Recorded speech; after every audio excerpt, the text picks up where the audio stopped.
नहमदुहु व नुसल्ली अला रसूलिहिल करीम अम्मा बाद फ़अऊज़ु बिल्लाहि मिनश शैतानिर रजीम बिस्मिल्लाहिर रहमानिर रहीम। अस्सलामु अलैकुम व रहमतुल्लाहि व बरकातुहू। नाज़रीन इकराम, उम्मीद आप सब खैरियत होंगे। दोस्तों, इस्तकबाल है आप सबका हमारे यूट्यूब चैनल पर। और नाज़रीन इकराम, आज की वीडियो में हम बात करने वाले हैं हज़रत जी मौलाना सैयद अरशद मदनी साहब की तरफ से किया गया एक बहुत ही अहम ऐलान। जी हाँ, हज़रत जी मौलाना सैयद अरशद मदनी साहब ने तमाम उम्मत मुस्लिमा से, ख़ास तौर से भारत के अंदर रहने वाले तमाम मुसलमानों से एक अपील की है। दोस्तों, इस वीडियो में हम आपको मुकम्मल जानकारी से आपको उपलब्ध आगाह करेंगे। दोस्तों, बने रहेगा वीडियो में आखिर तक। दोस्तों, हज़रत जी मौलाना सैयद अरशद मदनी साहब की तरफ से एक लेटर पैड जारी किया गया है, जिसको हम आपको पढ़कर सुनाते हैं और साथ साथ आपके मोबाइल की स्क्रीन पर भी नज़र आ रहा है। दोस्तों, उसके अंदर लिखा गया है जमीयत उलमाए हिंद की विशेष अपील। जी हाँ दोस्तों, देश के सभी नागरिकों और विशेष रूप से मुसलमानों से यह अपील है कि भारत सरकार की गठित जनगणना 2026 के काम को अन्य कामों पर प्राथमिकता दें और जारी प्रोफार्मा को ध्यान से पढ़ें और सही सूचना ही दर्ज करें। स्थिति को देखते हुए भारतीय चुनाव आयोग की ओर से जारी SIR की तरह जनगणना अभियान में भी सक्रियता के साथ हिस्सा लेने की ज़रूरत है। स्पष्ट हो कि 1 अप्रैल से जनगणना का पहला चरण शुरू हो चुका है। इस बार की जनगणना 2011 में हुई जनगणना से अलग है।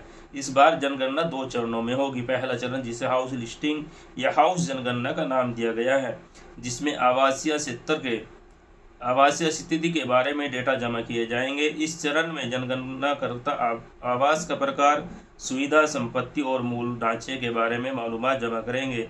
इसमें घरों की स्थिति, पानी, सफाई की सुविधा की उपलब्धता और साथी क्षेत्रों में होगा, जिसमें हर क्षेत्र की गिनती के लिए 30 दिन की अवधि आवंटित की गई है। हाउस लिस्टिंग अर्थात घरों की गिनती में नागरिकों को 33 सवालों के लिखित जवाब देने हैं। प्रश्नावली के आवास का प्रकार, कमरों की संख्या, पीने के पानी का साधन, शौचालय की सुविधा का प्रकार, गाड़ियां और इलेक्ट्रॉनिक उपकरणों जैसे वस्तुओं की उपलब्धता में संबंधित प्रश्न शामिल हैं।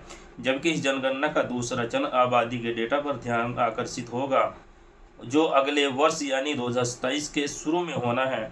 इस चरण में निजी जानकारी जैसे आयु, उम्र, लिंग, धर्म, जाति, शिक्षा, पेशा, सामाजिक एवं आर्थिक स्थिति के डेटा के बारे में जमा किए जाएंगे।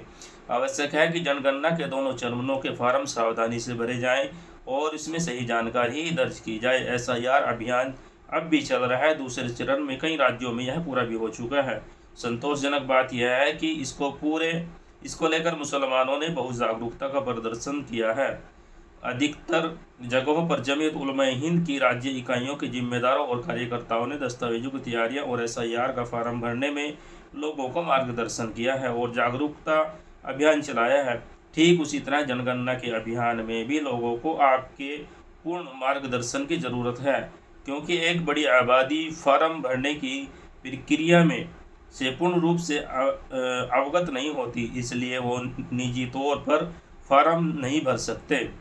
लेकिन लगभग 14 वर्ष के बाद यह जनगणना हो रही है। किसी भी देश के लिए जनगणना के निश्चित आंकड़ों का होना इसलिए भी ज़रूरी होता है क्योंकि इसके आधार पर ही लोगों के विकास योजनाओं की तैयारी में सहायता मिलती है। इस बार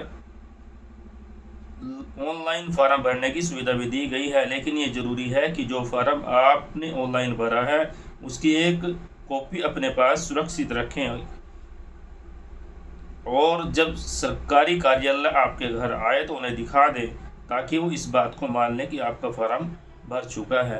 तो दोस्तों, यह था जो हज़रत जी मौलाना सैयद अरशद मदनी साहब की तरफ से ऐलान किया गया है।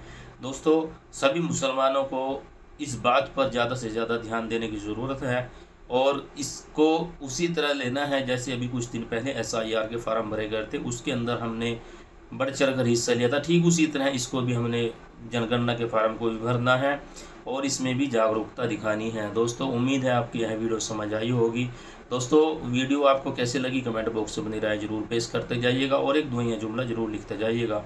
तो दोस्तों, आज की वीडियो में इतना ही। मिलते हैं जल्द ही एक नई वीडियो के साथ, एक नई जानकारी के साथ। तब तक के लिए आप हमें इजाज़त दीजिएगा। वस्सलाम।